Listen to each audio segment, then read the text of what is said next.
Set against the backdrop of the ancient and mysterious pyramids of Giza, a more modern collection of wonders has been installed in the Egyptian sand.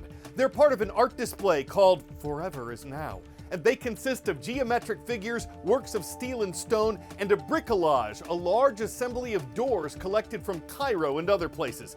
These contemporary works were created by artists from several different continents. One of them told the AFP news agency that this was an incredible opportunity to converse with 4,500 years of history. And another described one piece as a gate going through the past, the present, and looking into the future. It's a feast for the eyes and a canvas for conversation. But the exhibit won't be as enduring as the pyramids rising behind it. The newer structures will only stand here with them until December 6th.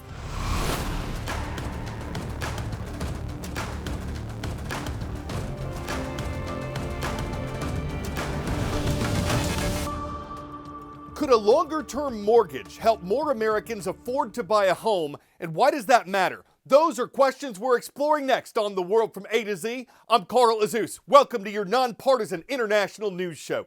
Historically, home ownership's been considered the foundation of wealth in the U.S. A house is usually the most valuable thing people own. But buying one has become more difficult because of rocketing home costs. Right now, the median home price in America is roughly $415,000. At this time in 2020, the median price was around $330,000.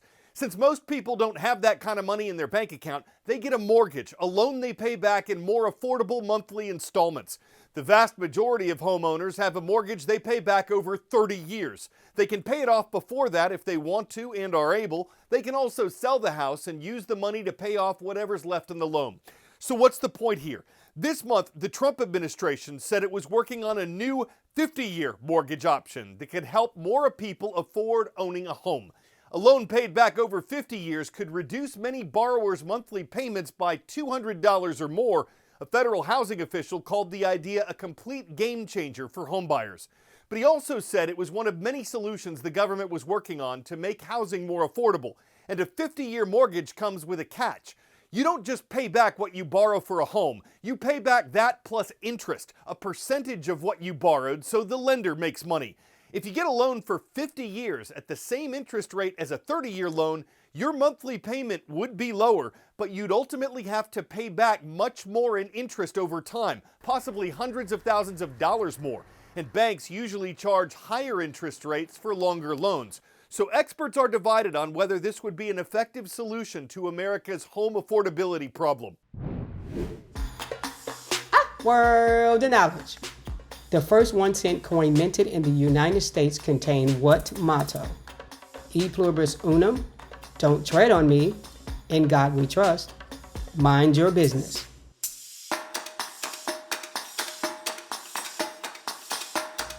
Minted in 1787 and known as the Fugio cent, the coin purportedly designed by Ben Franklin contained the phrase, mind your business. What could be the last 1-cent coin ever minted in the United States was struck on Wednesday after a 238-year run. We say could be because the government can always start making them again, though that's not likely during the Trump administration. Earlier this year, the U.S. leader called the penny wasteful and told the Treasury to quit minting it. It costs about 4 cents to make each 1-cent piece. Stopping production will save taxpayers $56 million a year, according to the U.S. Mint. And pennies will still be in circulation, possibly for years, as long as people use them for cash and businesses accept and use them for change. But experts say this could eventually cause an increase in prices if retailers round up to the nearest nickel. And each of those 5-cent coins costs 14 cents to mint. So it's hard to say how much sense the decision will make. Skygazers across the U.S. were treated to a vibrant atmospheric light show as colorful aurora borealis displays were visible as far south as Texas, Georgia, and even Florida. Images were shared from many states treated to the stunning northern lights, which experts say were a direct result of powerful bursts of energy from the sun called coronal mass ejections, disturbing energized particles in the Earth's atmosphere and painting the night skies with colors. Few states were left out of the show as vivid images were shared from Virginia, Indiana, Alabama, Colorado, Minnesota. I mean, you name the place, there's a good chance they had a show in space.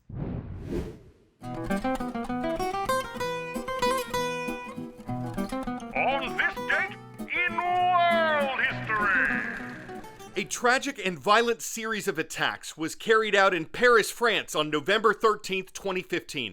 A Muslim militant group named Islamic State launched coordinated terrorist assaults on civilians, killing at least 130 people and injuring hundreds of others. It was France's worst violence since World War II, and it resulted in a months-long state of emergency while French authorities pursued the surviving suspects. Thousands of Vietnam veterans gathered in Washington, D.C. in 1982, and on November 13th, the Vietnam Veterans Memorial was dedicated. It was a V-shaped wall containing the names of 57,939 Americans who were lost in the conflict. And though it was criticized at first for its simplicity, the monument became a deeply revered site on the National Mall. And a U.S. Supreme Court ruling issued on this date in 1956 brought the Montgomery bus boycott to an end.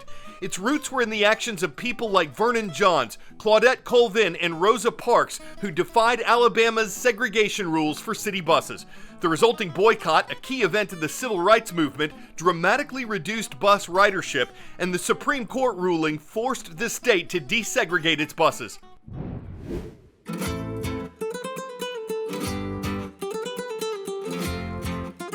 Where in the world? This is a country located in southern Asia, but it got its independence from Great Britain in 1948. One of its two capitals is Colombo, and you'll find the island nation off the southern tip of India. Sri Lanka is a country of 22 million people, and a major industry there is agriculture. These men are commandos from an elite Sri Lankan police unit, once formed to battle Tamil Tiger rebels, but they're on a very different sort of mission. Their orders are to reclaim farms poisoned by salt. In South Asia, as in many regions of the world, that's a long-standing problem. The United Nations says salt water affects almost 11% of the Earth's land. Salinity is slowly and steadily choking traditional rice paddies along this island nation's coast. Seawater travels up rivers with the tides and seeps into the soil. Then, evaporation leaves salt in the dirt. Such earth becomes very hard to farm. This work is going on south of the capital, Colombo, in a rice paddy that was declared dead 40 years ago. The battle strategy of the commando farmers involves hoeing, weeding, and irrigating. Ponds are dug out where rice can be grown or fish raised. Salt-tolerant coconut trees are planted, and then the embankments are used for more delicate crops. A little further south, the situation is even more dire. Everything is polluted by salt that comes up during high tide. Upstream dams weren't built properly, so salt water seeps through. Farmers like this man have tried to grow salt-tolerant cinnamon, but it doesn't pay as well as rice. Local authorities offer abandoned land to people willing to try to cultivate it again. This land was covered with forest. I made a large investment to start this project. A recent study found that half of rice farmers along one river estuary had lost all their income due to saltwater contamination. And it's not just about income. This country's food security is now under threat, and the stakes are high for everyone.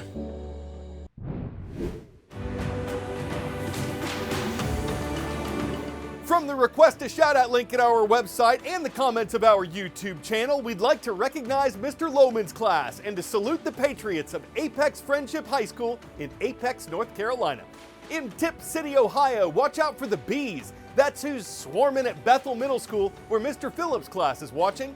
And BB Junior High School is with us. Coach Featherston's class is in the home of the Badgers from BB, Arkansas.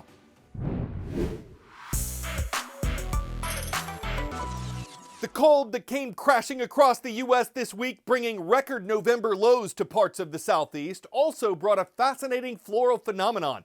What look like white tissues wrapped around plants are known as frost flowers. According to the National Weather Service, these are thin layers of ice formed when water seeps out of plant stems. It happens to previously unfrozen stems that are wet when temperatures drop, and it usually only occurs once a year. Of course, not all flowers can be chrysanthemums, begonias, carnations, and columbines. They also can't be too narcissistic. When the weather poinsettia is in, many will crocus anyway with the lilac of warmth. So why not take a chance to blossom with a little frost that could turn all flowers to freesias and snowdrops?